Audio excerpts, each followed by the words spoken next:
Hello there everyone, I hope you're all doing well. Today I wanted to do another thrift finds video while Hazel plays with her tennis ball right next to us. I've done a couple videos of these and they are always a ton of fun.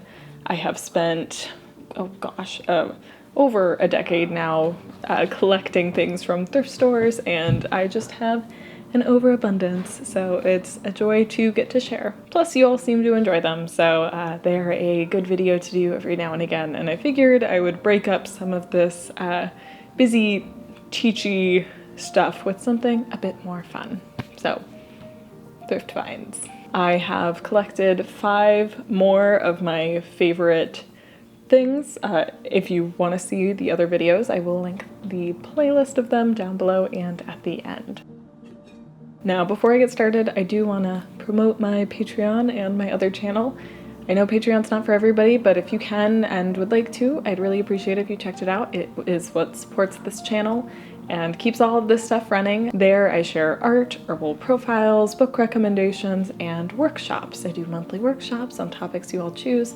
It's a live stream, so it's an interactive lesson, and it is a ton of fun. My other channel is more vloggy, and I share more of my daily rhythms, day-to-day stuff, and I just have a lot of fun, get to be more creative, and if that sounds like something you would enjoy, more herbalism, magic, all of the things, then go check that out. Both of these will be linked down below. Alrighty, now let's get into the thrift finds, and this is yours.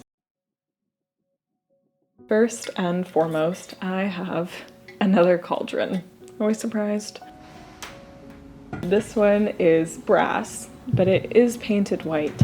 I've left it white the whole time I've owned it. I do think that I may strip the paint one day. It is quite pretty how it is, but I do love the brass and would love to see it. Typically I keep a plant in it. I had one that didn't quite make it through the recent heat wave in here, but it is a beautiful little cauldron that I just love. These are some of my favorite things to collect, and often you can find them pretty cheap. I believe this was sitting on a shelf just somewhere kind of tucked away, and it was the only thing that caught my eye that day when I was out searching for who knows what, and it just felt really special. And I've cherished it ever since, so can never have too many of these. Now my second one I'm gonna call a butterfly box. And I think it is meant to be a jewelry box, but I keep it as a butterfly one. In it I hold all of my specimens that I have found through the years, or well, not all of them, but definitely a few. And I just find it so beautiful. The entire box is just covered in all of these beautiful little details, and it just feels really special. I believe my mother may have actually found this one, because I can't recall finding it, but I do think she gifted it to me. It's gone through many iterations of use through the years. I did used to put jewelry in it, and I'm sure a million other trinkets and things, but I ultimately have recently settled on keeping bugs in it, and I just think that it's really beautiful and a special place for them to be. So definitely a great love of mine.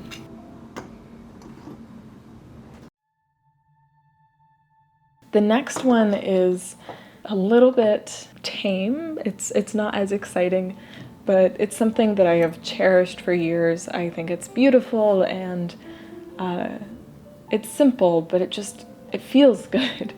But it's this candle holder. I believe originally this wooden base was used for candy, but now it's for candles. And it's really interesting. I found it in basically a big stuff shop across the river from where I grew up. And this man just had this huge warehouse full of everything. He'd spent years collecting so many oddities. And it was beautiful. I have so many things from that place that I've collected over time. But he had a huge pile of these, and they were just so pretty and simple. And I'm a sucker for cute, simple decorations like this, and it just felt special, and it has been. It often lights workings that I am doing at night because 4 candles provide a good bit of light, and it has become a staple in my craft in a more utility sense. So it's definitely something that I love. It's really simple in the grand scheme of all the things I have collected, but I feel like it is perhaps one of the more practical.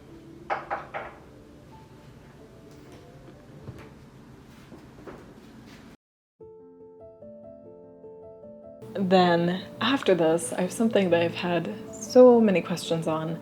It is a little incense burner. I have had this since the early days of creating on YouTube. It was a gift from my mother, and she found it at a flea market. This little guy has adorned many of my videos, especially the ones early on, and I just adore it. And it's perhaps one of the things I get the most questions about. But unfortunately, I'm not really sure where it's originally from, but just that it was from a flea market. Sadly, I don't currently have any coned incense, so I can't burn it right now, but it is still something I really enjoy, and having it on display is lovely. It's just a really cute little detail to have around.